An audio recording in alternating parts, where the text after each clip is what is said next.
Este é o Poder Público, a semana em debate pela secção de Política do Público.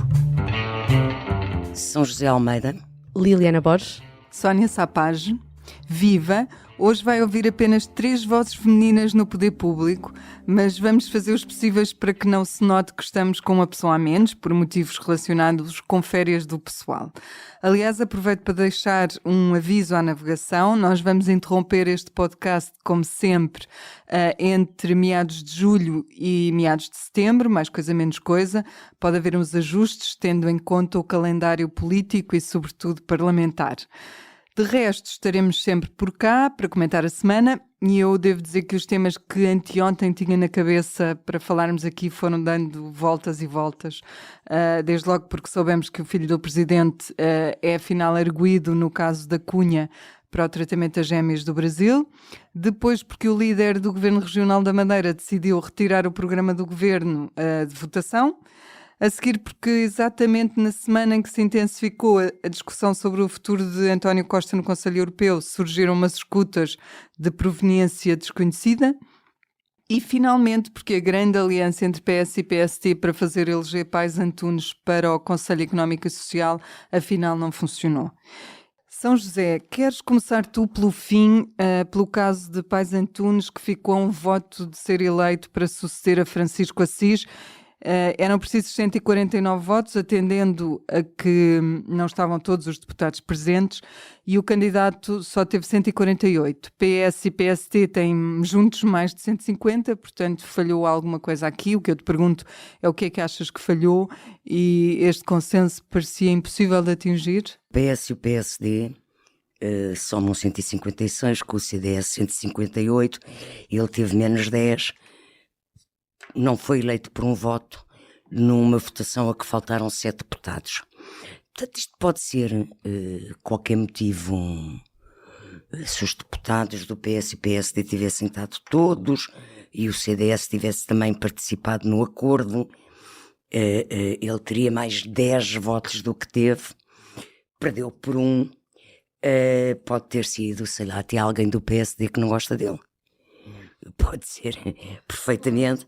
Não quer dizer que tenha sido uma conspiração contra, porque de facto um voto numa circunstância que há aqui vários fatores aleatórios. Mas eu também acho que não é a primeira vez que isto acontece, estas votações dos órgãos externos terem que ser repetidas. E eu penso que ele acabará por ser eleito. Já foi anunciado que o PSD o mantém. E estes acordos são assim, quer dizer, também o SES é um organismo muito importante. Pais Antunes vai ter pela frente um trabalho importante. Francisco Assis, durante o seu mandato à frente do SES, fez grandes transformações. Conseguiu até que os partidos, os principais partidos, o PS e o PSD, que são os que decidem revisões constitucionais, acordassem dar um estatuto de maior importância institucional ao SES, o que não aconteceu porque o governo caiu, a Assembleia foi dissolvida, a Comissão de Revisão Constitucional morreu. Mas, portanto, parece-me que há um acordo para dinamizar o SES. O SES, neste momento, tem grandes equipas e acordos com as universidades para fazer várias investigações importantes à sociedade portuguesa. Tem dinheiro no Orçamento de Estado, a verba foi reforçada pelo Medina para eles poderem fazer isso. Recebeu agora a sede nova, pronto. A sede existe, portanto. A sede já existe, está feita. Palácio das Laranjeiras, que dá outras condições de trabalho. De facto, eles viviam numa moradia do Restelo, que aquilo, quem lá vai ver que aquilo nem sequer é uma casa de família muito grande, quanto mais para um organismo daqueles funcionar. E portanto eu penso que vai correr bem e que não há aqui um sobressalto, nem uma disputa, nem uma discordância entre o PSD e o PS. Na verdade eles estarão confiantes, senão não apresentavam o mesmo nome, não é? Liliana, vou perguntar-te a ti sobre a Madeira. Neste caso havia um chumbo anunciado, não era como o do SES, e Miguel Albuquerque decidiu antecipar-se e acabou por retirar o programa do governo de votação, o que acontece de forma diferente na Madeira. A oposição disse que esta era a prova de que o PSD é incapaz de formar uma maioria, estou a citar.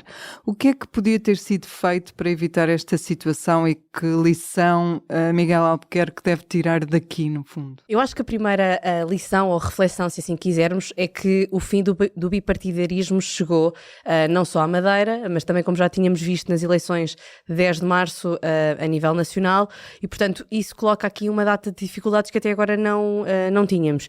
E portanto essa é a nossa primeira reflexão, que altera aqui as regras do jogo, porque Albuquerque tem o apoio de 21 deputados, está a 3 da maioria, o PS tem 11, mas os que lhe faltam se calhar estão ou não no Chega, que tem 4 parlamentares, conseguiu 4 parlamentares na última eleição.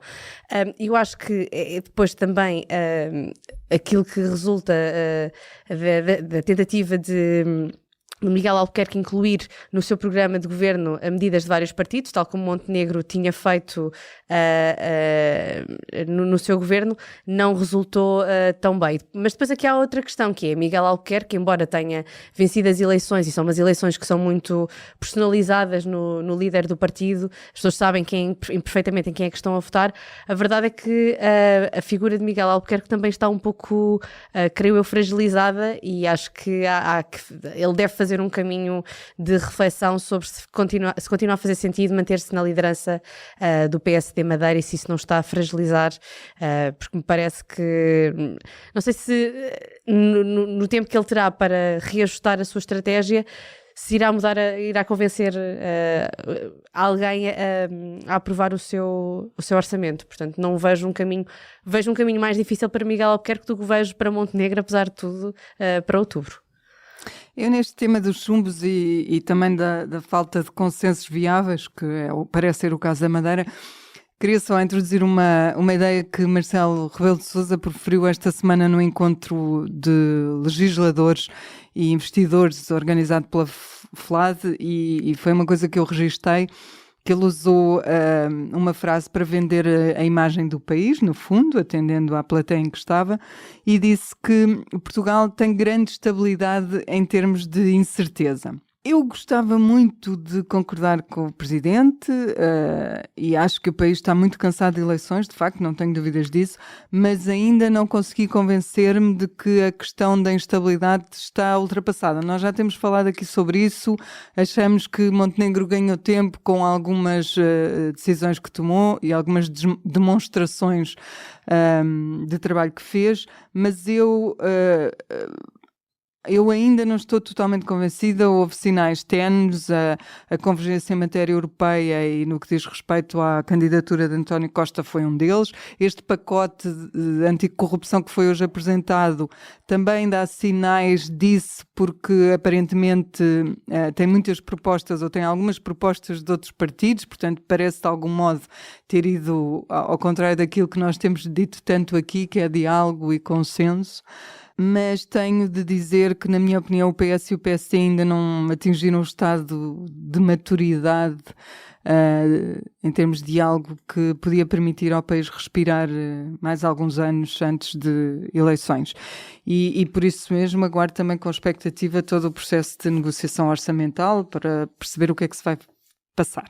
Mas mudava de assunto agora. São José, tu já escreveste muito sobre a atitude do Ministério Público no caso influencer e permite-me por isso fazer-te esta pergunta. O que é que dizes de aparecerem umas escutas sem relevância criminal, mas politicamente comprometedoras, ou entre aspas comprometedoras, justamente na semana em que se intensificaram os contactos sobre os cargos europeus e em concreto sobre a ida de António Costa para o Conselho Europeu? Afinal há coincidências. Já se estava à espera, não é? Já estava... Já é um modus operandi. Era estranho, então ainda aqui há menos de um mês, em plena campanha eleitoral, também Lacerda Salles foi constituído arguido quando tinha sido secretário de Estado da Saúde de Marta Temido, que era por acaso cabeça de lista do PS. Pronto. Portanto, eu creio que esta situação está a tornar-se muito grave, sobretudo porque além do Ministério Público não ter o escrutínio devido e andar em roda livre,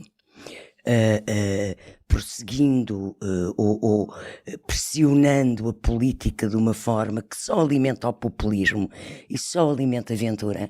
Ventura veio logo a correr dizer que queria ouvir o António Costa no Parlamento sobre este caso, que dá-me vontade de rir, o Parlamento querer ouvir o Governo ou o ex-primeiro-ministro sobre uma escuta que lhe fizeram que, por acaso, na opinião de várias pessoas, está ilegalmente naquele processo. E eu lembro um trabalho que a Mariana Oliveira aqui fez neste jornal público, muito importante, que aquelas escutas feitas a António Costa no âmbito do que veio a ser depois o processo influencer, desde o início, houve dúvidas, ou seja, de acordo com o Código de Processo Penal, escutas que não dizem respeito ao caso, a investigação, e que não têm indícios criminais, devem ser destruídas. Pronto, isso sempre aconteceu.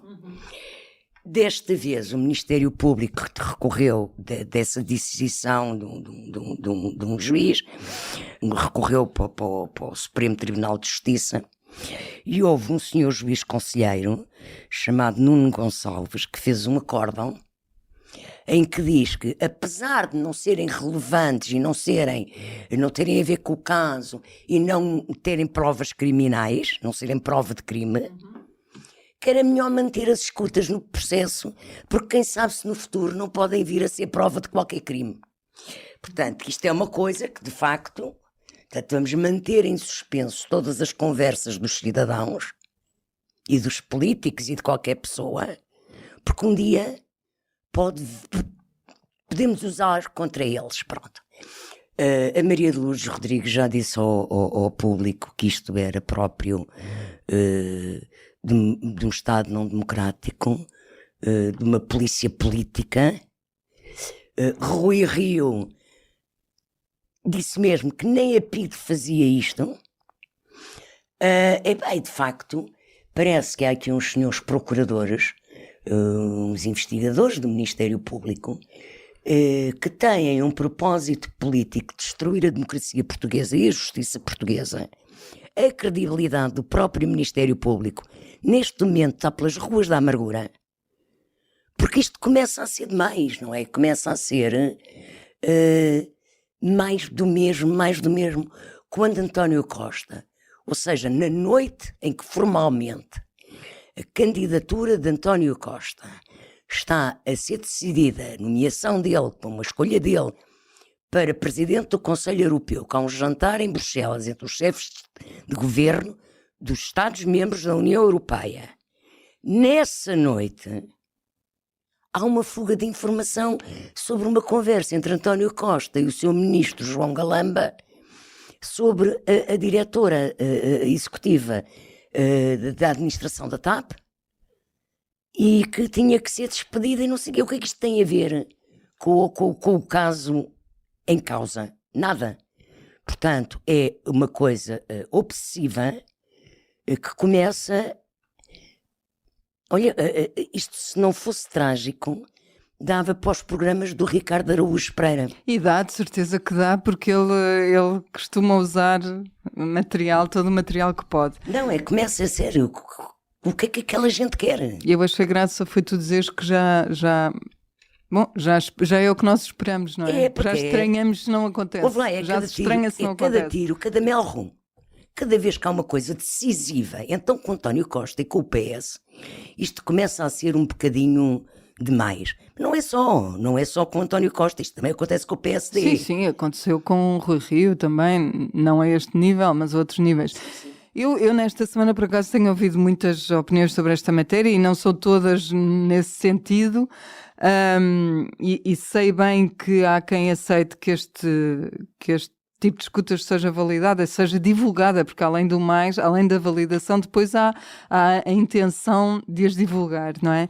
E acho, sobretudo, que não vale tudo, e para mim tanto faz estar a falar de António Costa como de Rui Rio, sim, claro, como ou de Luís Montenegro, como de resto de um jornalista, por exemplo, como já aconteceu, e nós sabemos que já aconteceu há uns anos com o nosso colega Aqui no Público. Nuno Simas, que viu violação de correspondência, entre aspas, sua, correspondência telefónica nos jornais, e de facto não vale tudo numa democracia que se diz liberal, não é?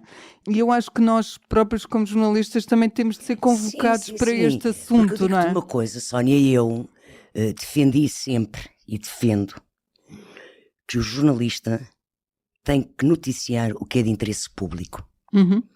Agora, o jornalista que faz isso, e até quando foi a relação do processo Sócrates, eu tive polémicas, porque na altura era presidente do Conselho Deontológico, e eu sempre defendi isso, e sempre defendi, por exemplo, que a SIC tivesse divulgado os interrogatórios de Sócrates.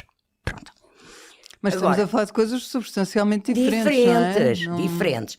E eu, neste nível, acho que os jornalistas... Um dos riscos sempre da vida do jornalista é ser manipulado. Por qualquer fonte, por qualquer interlocutor que te está a dar uma notícia. Tu tens sempre que pesar bem até onde é a intenção da pessoa que te está a dizer aquilo. Que nível de confiança tens com aquela fonte, não é? Neste timing político, eu que não condeno divulgação de informação, de processos sob sigilo, porque o que eu acho é que a lei do sigilo hoje em dia está completamente desatualizada, disparatada, não, nada daquilo faz sentido. Mas a questão do interesse público, Pronto. sim. E o que interessa é o interesse público mesmo, e é essa a obrigação de jornalista. Eu penso que assim como eu toda a vida refleti e reflito sobre até que ponto posso estar a correr o risco de estar a ser manipulada, acho que deve haver também bom senso sobre os timings políticos em que estas coisas são feitas, porque esta era mesmo na murcha, na mesma noite, não é? Com os antecedentes que já levaram à demissão de António Costa, não é? Pronto. Sendo que este antecedente também levou à demissão de outro ministro, não é? Porque tem a ver com a indemnização Sim. e com as demissões na TAP, etc. Adiante, eu na verdade não queria fechar sem falarmos um pouco sobre a comissão de inquérito ao caso das gêmeas, que falei logo no início. Liliana, Nuno Rebelo de Sousa foi, afinal, esta semana, ou pelo menos soube-se esta semana, constituído arguido, e a comissão de inquérito, afinal, não está a servir para nada, porque os arguidos se escudam no seu legítimo direito ao silêncio. Achas que alguma vez vamos saber a história toda, ou vamos ficar-nos por aquele momento em que cada um de nós acredita na sua própria verdade e tira as suas conclusões? A minha primeira reação, quando percebi que Nuno Rebelo de Sousa era arguido e que recusava ir ao Parlamento, foi um pouco a mesma reação que alguns partidos já tiveram nas últimas horas, dizendo que era uma falta de respeito. Mas depois aquilo que fica destas comissões de inquérito, precisamente, e como dizias, é um silêncio. E, portanto, eu não sei se não, até que ponto é que não é pior um dos arguidos, neste caso Nuno Rebelo de Sousa, deslocar-se à comissão de inquérito para depois dizer não posso responder, recuso-me a responder, invoco o direito ao meu silêncio, invoco... Para as pessoas aquilo que passa é que, quer dizer, que é uma performance apenas esta comissão de inquérito ter sido criada em paralelo enquanto corre uma investigação e, portanto... dali não está a sair nada. Elas podem acontecer em paralelo, elas não podem querer ter o mesmo objetivo. Exatamente. Porque são coisas diferentes. Elas podem acontecer em paralelo, exatamente, mas depois quando acontecem, mas nada sai dali, não sei até que ponto não é mais contraproducente para a imagem das instituições e para a credibilidade, e como dizias, São José Almeida, para a imagem e a credibilidade do Ministério Público já está tão minada que aí somarmos um Parlamento que está a fazer perguntas e depois tem lá pessoas a responder, a dizer que não podem responder e não dá, acho que aquilo que passa para fora é contraproducente e portanto se calhar seria mais eficaz, ou seja, de uma certa maneira até entendo que Nuno Rebelo de Sousa não vá, porque se ele vai para lá dizer que não pode responder ou que não responde a nada, também não irá lá fazer grande coisa. Há a ideia de que isto pode repetir-se ao longo dos tempos com a quantidade de comissões de inquérito que vão sendo Eu posso anunciadas ou ameaçadas. só dizer uma coisa. Desde o início, esta comissão de inquérito Estava talhada. é um isto, puro ato de propaganda populista, demagógica do partido de André Ventura contra o Presidente da República. Mas eu acho que as comissões de inquérito vão servir muito de instrumento Certo. político para... Tanto que, se te lembrares, o PS e o PSD não quiseram, não queriam, e ele usou o direito protestativo de impor a comissão. E aqui permitam-me só fazer o paralelismo da mesma responsabilidade que se exige aos jornalistas de olharem bem para todos os documentos que lhes chegam às mãos e perceber o que é que se deve fazer, também se exige ao Parlamento, e aqui, no caso, a um partido que nós sabemos que não tem esse cuidado, de perceber o que é que vale levar a uma comissão de inquérito e o que é que não, porque eu creio que pós-chega vale tudo. A intenção Claro que é vale, até tirar eu sei, olhos. precisamente. Pós-chega mas- vale tudo até tirar olhos. Precisamente. Quer dizer, o Chega não respeita o Parlamento. Mas pronto, não queria deixar este tema sem dizer que notei com alguma graça que Marcelo Rebelo de Sousa continua a dizer que só tem conhecimento de todas as atualizações que são conhecidas deste caso através da comunicação social quando ele é pai de Nuno Rebelo de Bom, Sousa. mas ele cortou relações com o Nuno Rebelo Ele de diz Sousa. que cortou relações com o Nuno Rebelo de Sousa, mas ele é o Presidente da Assembleia, o Presidente da República. Tenho dúvidas, muitas dúvidas, que ele tenha sabido pelos jornais. E quer dizer, continuo a achar que fica muito mal Marcelo Rebelo de Sousa a sacudir a água do capote quando o filho está a ser investigado porque é filho de Marcelo Rebelo de Sousa. E é arguído agora. E é arguído. Chegamos ao fim, vamos só ao final, à reta final dos públicos e notórios. São José, começa tu. Olha, eu tenho uma coisa positiva. Hoje li uma notícia da Lusa muito que está bem. publicada no nosso site, que os portugueses não veem imigrantes como perigo. Quer dizer, depois da histeria toda que tem havido neste país, à Da volta da insegurança. imigração, da intolerância que está a ser criada, é muito interessante ver, hoje é o dia do Mundial do Asilo, é muito interessante ver as declarações do responsável pelo escritório português da Organização Internacional das Migrações, um senhor chamado Vasco Malta, que explica que pelos estudos europeus e os dados europeus e os trabalhos, pronto, tanto quanto esta organização estuda, Portugal é um país que acolhe, integra e tolera imigrantes. E isto é reconfortante quando esta semana houve mais uma tentativa de André Ventura de fechar ainda mais as leis de imigração, que felizmente o PSD pôs travão a isso. E, portanto, é uma notícia agradável. Liliana. Eu queria só fechar o dia com um dos temas, precisamente, desta quinta-feira, que é a agenda de corrupção, anticorrupção, aliás, anunciada pelo Governo, assinalando que, para um Governo que fez campanha assente numa promessa de mudança, há poucas novidades nestas 32 propostas. Destas propostas, muitas são palavras do próprio Primeiro-Ministro e da Ministra da Justiça, Rita Giudice, são um aprimorar de medidas que já estavam implementadas pelos anteriores governos.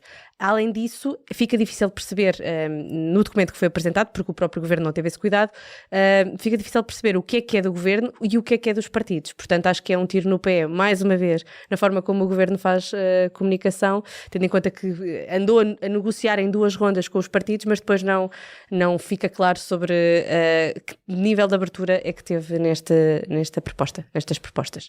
Eu quero também só notar uma pequena coisa, que é uma citação de António Costa esta semana, durante um encontro com advogados, que ele disse a célebre frase de Cavaco Silva: deixem-nos trabalhar, mas falou como se Já fosse Presidente do Conselho Europeu. Exatamente, como se estivesse no Conselho Europeu, já fosse seu Presidente, e deixem-nos trabalhar no Conselho Europeu. É um pequeno registro.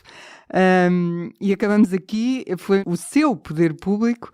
Voltamos para a semana. Até para a semana. O público fica no ouvido.